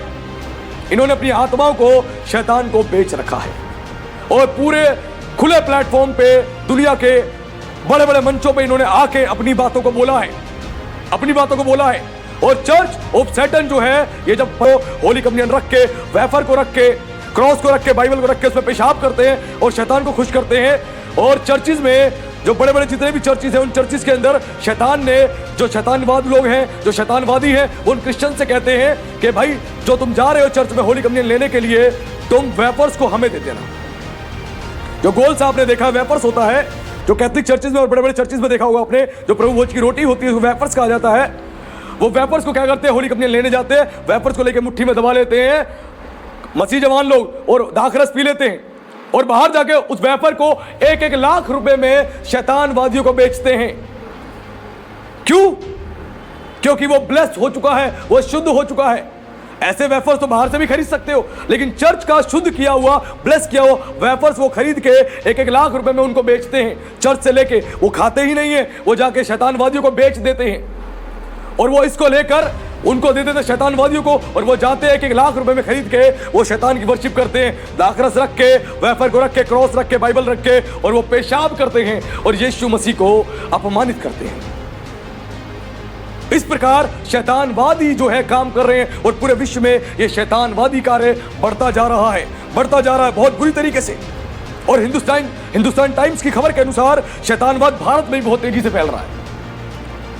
ये कोई हवा में बातें नहीं कर रहा मैं, हिंदुस्तान टाइम्स की रिपोर्ट है, उसकी खबर के अनुसार शैतानवादी भारत में बहुत तेजी से काम कर रहे हैं। मिजोरम, नागालैंड और केरला में, मिजोरम, नागालैंड, केरला में बहुत तेजी से शैतानवादी जो है अपना काम कर रहे हैं, बहुत बुरी तरीके से। और टाइम्स ऑफ इंडिया में खबर छपी थी कि मिजोरम में कैथलिक चर्च और प्रोटेस्टेंट जितने चर्च हैं और पेंटेकोस्टल, वो तीनों चर्चिस एक हो चुके हैं। क्यों? क्योंकि जितने भी जवान हैं वो चर्चिस को छोड़ के शैतानवादियों के चक्कर में पड़ रहे हैं, चर्चिस को छोड़ के शैतानवादियों के चक्कर में पड़ रहे हैं। तीनों एक हो चुके हैं और मिलके वो कन्वेंशन का बार बार इंतजाम कर रहे हैं ताकि जवान लोगों को हम परमेश्वर की नजदीकी में लेके आए, क्योंकि जवान का फैशन शैतानी हो चुका है, जवान पाप में जा चुके हैं, जवानों को पता ही नहीं हमारे साथ हो क्या रहा है और जवानों ने चर्चिस छोड़ने शुरू कर दिए और बहुत बुरी तरीके से लोग यहां पर चपेट में आ रहे हैं, बहुत बुरी तरीके से। और एक बड़ी जबरदस्त एक बात पता लगी मिजोरम के कब्रिस्तान में कुछ जवान लड़के रात के समय, ध्यान से सुनो मेरी बात, मिजोरम के चर्च में जवान लड़के कब्रिस्तान में गए और कब्रिस्तान में जाके वहां पे निर्वस्त्र होके शैतान की आराधना कर रहे थे, शैतान की आराधना कर रहे थे। और पुलिस को जैसे पता लगा, पुलिस आई, उनको अरेस्ट करके लेके गई, क्योंकि वो शैतानवाद से घिर चुके थे, शैतानवाद से। और ऐसे ही नागालैंड के अंदर कैथोलिक चर्च के अंदर कुछ जवान घुसे चोरी चुपके से, और घुसने के बाद उन्होंने क्या किया, ऑल्टर के ऊपर जो क्रॉस था, जिसको ऑल्टर कहा जाता है, उस पर शैतान की तस्वीर बनाई और वहां पर निर्वस्त्र होकर शैतान की आराधना कर रहे थे, शैतान की आराधना कर रहे थे। इतना बुरा हाल हो चुका है, शैतानवाद जो है बढ़ता जा रहा है, शैतानवाद बढ़ता जा रहा है। और इंडिया टुडे की रिपोर्ट के अनुसार केरला में भी केरला गवर्नमेंट ने स्पेशली अलर्ट जारी किया, कोई भी तुम शैतानवाद के चक्कर में मत पड़ना, सख्त मना किया है वहां के लोगों को, क्योंकि केरला में बहुत सारे जवान जो है शैतानवादियों के चक्कर में पड़ गए और ये उनको शैतान की आराधना करना, उपासना करना सिखाते हैं, और ये पड़ गए। और केरला पुलिस जो है काफी ज्यादा परेशान है इस चीज से, और स्पेशली केरला पुलिस जो है कई इलाकों में रात के समय उनकी फोर्सेस जो है रात में पेट्रोलियम के लिए निकलती है, इसीलिए ताकि शैतानवादियों का हम सामना कर सके, क्योंकि केरला में बहुत बुरा हाल हो चुका है। और वही एंटन लावे जो महापुजारी शैतान का था, और जो सैटरिक बाइबल है उसके पीछे उसकी तस्वीर छपी हुई है, एडिटिंग के टाइम पॉसिबल होगा तो मैं डाल दूंगा, उसकी तस्वीर छपी हुई है। और वही एंटन लावे, उसका जो दामाद था, उसका दामाद निकोलस शेरेक उसका नाम था, एंटन लावे वो मर चुका है, शैतान का महापुजारी। उसका जो दामाद था उसने एक इंटरव्यू में बताया, जो वेयरवुल्फ का ओविन का पूरे वर्ल्ड के अंदर जितने वेयरवुल्फ ओविन के जितने भी अड्डे हैं जो शैतानवाद को फैलाने में काम करते हैं, उन सब का जो अंतरराष्ट्रीय जो प्रेसिडेंट है, इसने खुद एक इंटरव्यू में बोला कि हम जवानों को अब पूरी तौर से अपने जाल में फंसाने के लिए एक नया तरीका अपना चुके हैं। उस रिपोर्टर ने पूछा तुम क्या कर रहे हो ऐसा, उसने बोला, ध्यान से सुनो मेरी बात, उसने बोला अब हम पूरी तौर से अपने जाल में फंसाने के लिए संगीत को इस्तेमाल कर रहे हैं, संगीत को, म्यूजिक फ्रेगनेंसी के द्वारा हम अपने विचारधारा, शैतानी विचारधारा संगीत के द्वारा उनके अंदर डाल रहे हैं। संगीत के द्वारा हम जो है अपने विचारधारा, शैतान की विचारधारा हम लोगों के अंदर डाल रहे हैं, गीतों के द्वारा और म्यूजिक के द्वारा। आज शैतान जो है काम कर रहा है म्यूजिक के द्वारा, और लोगों के अंदर काम कर रहा है, जवानों को अपने तरफ अट्रैक्ट कर रहा है। और हिंदुस्तान में भी ये काम हो रहा है, गीत गाए जा रहे हैं, एक बोतल वोट का, और ऐसे ऐसे गीत गाए जा रहे हैं, बीड़ी जला ले जिगर से पिया, जिगर में बड़ी आग है, बड़ी आग है जिगर में, ये जिगर ना हो गया, ये जिगर ना हो गया, ये आग का तंदूर हो गया, जिगर में बड़ी आग है। ऐसे जिगर को जब परमेश्वर डालेगा नरक में तो समझ आएगी नरक की आग बड़ी हॉट है। आजकल के जवान बच्चे कहते हैं ना वो लड़की बहुत हॉट है, बेटा नरक में जाओ, नरक की आग उससे भी हॉट है, उस हॉट में तुम बोलना हॉट है। आज बुरी तरीके से म्यूजिक प्रेगनेंसी के द्वारा लोगों को इस्तेमाल किया जा रहा है। और मैंने बताया जितने भी लोग हैं जो शैतानवाद से गिरफ्त में हैं, उनके जीवन में ऐसे ही काम हो रहा है। लेडी गागा, शकीरा और जितनी भी प्रसिद्ध सिंगर है, रिहाना, इन सब ने शैतानवाद को अपना रखा है और खुले मंच पे, खुले तौर पे बोल रखा है कि हमने शैतान को अपनी आत्मा बेच रखी है। और इनके गीतों को आज आपके बच्चे घरों में सुनते हैं और बहुत सारे गीत सुन रहे हैं। गीतों में लिरिक्स कैसे हैं, और पहले के टाइम पे भी गाने कुछ ऐसे बनाए गए थे, हम तुम एक कमरे में बंद हो और चाबी खो जाए। चाबी खोने के पीछे इंटेंशन क्या है समझो। ऐसे गीत कौन तैयार कर रहा है? शैतान प्राचीन युग से काम कर रहा है, आज कोई नई बात नहीं है। ऐसे ऐसे गाने बनाए जा रहे हैं और बच्चे गाते हैं, जवान लोग गाते हैं। सोचो इतनी बुरी तरह म्यूजिक फ्रेगनेंसी के द्वारा शैतान अपने विचारधारा को डाल रहा है और जवानों के अंदर जा रहे हैं। आजकल के जवान उन संगीतों को सुन रहे हैं, मसीह गीत तो सुनना ही नहीं चाहते, इन गीतों को सुन रहे हैं और सारी विचारधारा आ रही है उनके अंदर, शरीर के अंग प्रदर्शनों को दिखाया जा रहा है और जवान सुन रहे हैं। और पूरा घर, पूरा परिवार और मसीह लोग भी आज की डेट में इसकी चपेट में आ चुके हैं, बहुत बुरी तरीके से, बहुत बुरी तरीके से। और शैतान वो तरीका अपनाता है, वही तरीका जो बिगिनिंग से अपनाता है। हवा को बोला तू इस फल को तोड़ के खा ले, तू किसके तुल्य हो जाएगी? परमेश्वर के तुल्य हो जाएगी। उसको एक सपना दिखाया, तू परमेश्वर के तुल्य हो जाएगी। उसके बाद वही शैतान बिलाम के पास गया जो बाइबल का बड़ा शक्तिशाली सामर्थी भविष्यवक्ता था।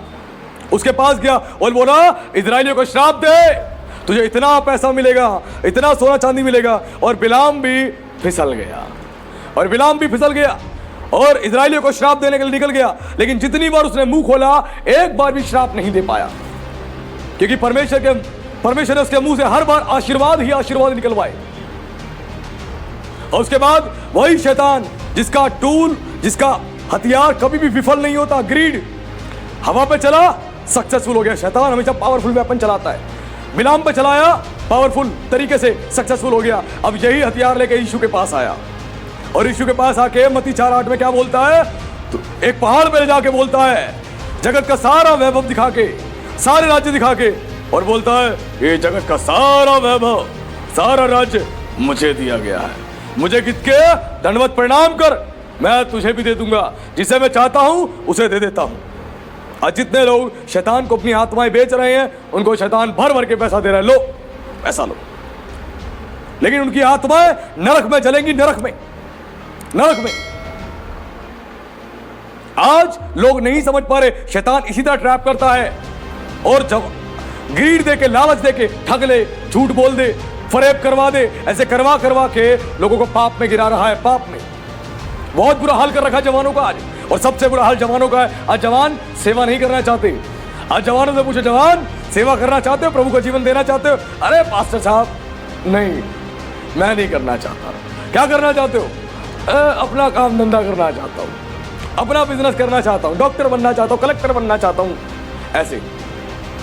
और जब मूसा को परमेश्वर, जब सिनै पर्वत पर परमेश्वर ने 40 दिन मूसा को रखा, तो यहूदी इतिहास बताता है मूसा को परमेश्वर नरक में ले गया, नरक में ले गया। और नरक में ले जाके क्या दिखा रहा है, एक व्यक्ति है जिसकी आंखों में हुक लगा हुआ है और आग में जल रहा है, तड़प रहा है, चिल्ला रहा है, चीख रहा है। मूसा देख के भयभीत हो गया, और मूसा ने बोला स्वर्गदूत को, ये क्या है, इस व्यक्ति के साथ ऐसा क्यों हो रहा है?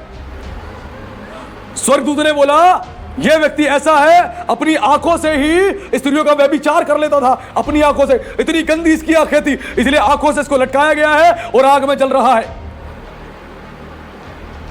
कई पुरुष ऐसे अपनी आंखों से स्त्रियों का व्यभिचार कर लेते हैं, आंखों से। और यीशु ने कहा, अगर तूने अपने मन में किसी स्त्री के लिए बुरे विचार भी कर रख लिए तो तूने उसके साथ व्यभिचार कर लिया।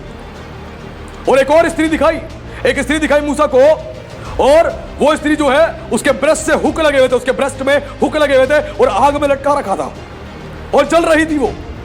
मूसा ने कहा डरते हुए, इसने क्या किया, इसके साथ ऐसा हो रहा है? उसने बोला स्वर्गदूत ने कि जीवन भर अपने इसने अंगों का प्रदर्शन किया है, जीवन भर अपने अंगों का प्रदर्शन किया है, इसीलिए इसको आग में हुक समेत लटकाया गया है और अब जीवन भर जलती रहेगी। और भयानक चीखती, भयानक चिल्ला रही थी, करा पाप। बेटा नरक की आग इतनी हॉट है ना, इतनी हॉट, समझ आया कितनी हॉट है। आज लोगों के अंदर परमेश्वर का डर नहीं है, भय नहीं है, पाप भरा जीवन जी रहे। एक प्रचारक प्रचार करने के लिए स्टेज पे गए और प्रचार किया, और प्रचार के दौरान एक बात बोली, पियक्कड़ पौलुस ने बोला है कोई पियक्कड़ परमेश्वर के राज्य में प्रवेश नहीं करेगा। उस प्रचारक ने यह बात बोली कि कोई पियक्कड़ परमेश्वर के राज्य में प्रवेश नहीं करेगा। केवल इतनी बात बोली थी उन्होंने प्रचार के दौरान, और वो उतर के आ गए। प्रचार करने के बाद नीचे उतर के आए, इतने में जिसने उस मीटिंग को ऑर्गेनाइज किया था वो आए, हाथ जोड़कर कह रहे, ब्रदर प्लीज इस बात को दोबारा मत बोलना। कह रहे क्यों? कह रहे हमारे लोगों को ठोकर लग जाएगी। उस पास्टर ने बोला, उस प्रचारक ने बोला, ठोकर लगती है तो लग जाने दो, ठोकर लगती है तो लग जाने दो। वचन कहता है कोई पियक्कड़ परमेश्वर के राज्य में प्रवेश नहीं करेगा तो नहीं करेगा। यीशु ने प्रचार किया, फरीसियों को ठोकर लगी। यीशु ने प्रचार किया, सदूकी जितने थे उनके हृदय को ठेस लगी। ठोकर लगती है तो लग जाने दो। आज मसीह के अंदर डर तो नहीं है, ऐसा तो नहीं कि स्वर्ग में कोई मसीह गया और बोलेगा प्रभु जी मुझे तलब लग रही है, मुझे थोड़ा सा 2 पैक दे दो प्रभु जी, मुझे तलब लग रही है प्रभु जी, थोड़ी सी मुझे बीड़ी दे दो, थोड़ा मुझे सुर्ती दे दो, तलब लग रही है प्रभु जी। हाँ, वहां पे सुर्ती वाला मसीह नहीं जाएगा, दारू मसीह नहीं जाएगा, बीड़ी मसीह नहीं जाएगा, वहां पे पवित्र मसीह जाएगा कि तलब लग रही है और दे दो प्रभु जी। नहीं मिलेगा कुछ भी, ये ध्यान रखना। स्वर्ग पवित्र जगह है, वहां जाने के लिए अपने जीवन को हमें यहाँ पे पवित्र करना है, तभी हम स्वर्ग जाएंगे। और आज जवानों को आवश्यकता है कि परमेश्वर के साथ साथ चलना सीखे, पाप भरे जीवन से बाहर निकले, नहीं तो शैतान आपके जीवन को पूरी तौर से अपने कंट्रोल में ले लेगा। और जवान लोग इतने बुरे हो चुके हैं, बहुत मेरा प्रचार और बहुत लंबा है, लेकिन मैं आगे बस यहीं फिनिश करूंगा, नहीं तो आप बोलेंगे बहुत सारा समय पास्टर ने ले लिया, लेकिन एक छोटी सी बात कह के फिनिश करूंगा। आज के जवान इतने बुरी तरह पाप में चले गए हैं, और वेटिकन सिटी में जो पॉप है, वेटिकन सिटी में पॉप है, कई साल पहले एक रिपोर्ट उनको बोला गया पूरे विश्व में रिपोर्ट निकालो कि कैसे शैतानी आत्मा पूरे विश्व में काम कर रही है। और जब वो रिपोर्ट निकाली गई तो रिपोर्ट में क्या आया कि शैतान जो है जवान लड़कियों को व्यभिचार में गिरा रहा है, जवानों को व्यभिचार में गिरा रहा है, रेप किया जा रहा है, बलात्कार किया जा रहा है, बढ़ रहा है, शैतान इस तरह पाप फैला रहा है। और जब उसके बाद कई सालों बाद फिर दोबारा एक पॉप आए, उन्होंने फिर से उस रिपोर्ट को जब निकलवाया, तो रिपोर्ट जब आई और रिपोर्ट को क्या देखा कि पहले के मुकाबले देखें जरा कितना शैतानवाद फैला हुआ है, तो देखा पहले के मुकाबले 100 गुना पूरे विश्व में फैल गया था। अब जवान जो है कुत्ते के साथ व्यभिचार कर रहे हैं, रेप कर रहे हैं, कुत्ते का, कुतिया का, बिल्ली का, ऐसे हो चुके हैं लोग, पाप में चले गए हैं, अपनी मां के साथ, अपनी बहन के साथ, और यहां तक कि जवान बच्चियों के साथ, छोटी छोटी 3 महीने की बच्चियों के साथ, 1 महीने की बच्चियों के साथ, इतने ज्यादा शैतान ने लोगों को कुर्र बना दिया, रेप कर रहे हैं। और वापस जो पॉप फ्रांसिस अभी करंट के कैथोलिक चर्च के पॉप है, जब इन्होंने रिपोर्ट निकलवाई कुछ साल पहले, और जब रिपोर्ट निकलवाई तो रिपोर्ट देखकर वो हैरान हो गए। जवान जितने जवान हैं वो शादीशुदा महिलाओं के चक्कर में पड़ रहे हैं, जो जवान हैं वो शादीशुदा महिलाओं के चक्कर में पड़ रहे हैं और पाप में जा रहे हैं, जानवर के साथ, कुत्ते के साथ, बिल्ली के साथ, छोटी बच्चियों के साथ, बहनों के साथ, अपनी माओं के साथ रेप कर रहे हैं, और ये बढ़ता जा रहा है।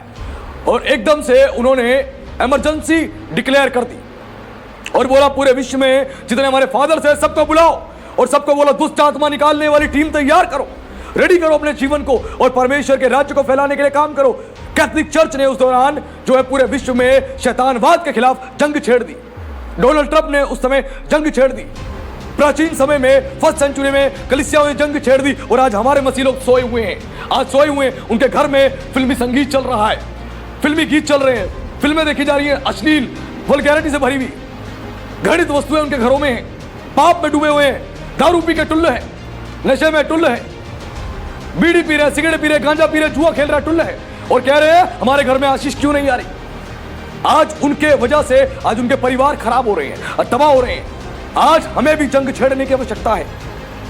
और इफिसियों 6:10 में लिखा है, प्रभु और प्रभु की शक्ति के प्रभाव में बलवंत बनो ताकि शैतान की युक्तियों के सामने खड़े रह सको। आज प्रभु की शक्ति उसका वचन है, इसमें बलवंत बनो, इस वचन में बलवंत बन गए, शैतान तुम्हारा कुछ भी बिगाड़ नहीं पाएगा, तुम्हारे घर का नहीं बिगाड़ पाएगा, तुम्हारे बच्चों को नहीं बिगाड़ पाएगा, क्योंकि तुम्हें खुदा का वचन पता है, तुम प्रार्थना वाले हो, तुम्हारे घर, तुम्हारे परिवार में खुदा आशीष देगा, बरकत देगा, तुम पवित्रताई में चलोगे और परमेश्वर तुम्हें आशीष देगा। जब परमेश्वर ने इस्राएलियों को बोला था, जब वो मिस्र देश में थे, तो बोला था जो अपने घर के द्वारों पे मेमने का लहू लगा लेगा, उस घर में मैं मृत्यु देने वाले को नहीं जाने दूंगा, मैं मृत्यु देने वाले को नहीं जाने दूंगा। और जितने इस्राएली थे सब ने अपने घरों की चौखटों पे मेमने का लहू लगा लिया था, और मृत्यु का दूत जो था वो इस्राएलियों के घरों में नहीं गया, और मिस्र के सारे पहलोटों को मार दिया, सारे पहलोटों को मार दिया। लेकिन परमेश्वर ने इस्राएलियों की रक्षा करी। आज वही मेमने का लहू और यीशु मसीह का लहू जब तक आपके घर पे नहीं लगा होगा, आपके जीवन पे नहीं लगा होगा, आपके बच्चों पे नहीं लगा होगा, आपकी नौकरी, आपके बिजनेस पे नहीं लगा होगा, आपका घर ब्लेस्ड नहीं हो सकता, आपके घर को सुरक्षा नहीं मिल सकती, आपका घर आशीषित नहीं हो सकता। आज हर एक को आवश्यकता है यीशु के लहू की। यीशु का लहू आपको सुरक्षा प्रदान करेगा। यीशु का लहू जहां जहां होगा वहां मृत्यु का दूत और मृत्यु देने वाला नहीं आएगा। और यीशु ने यूहन्ना 10 में बोला था शैतान के विषय में, वो नाश करने वाला है, वो चोर है, चोरी करने के लिए आता है, नाश करने के लिए आता है, घात करने के लिए आता है।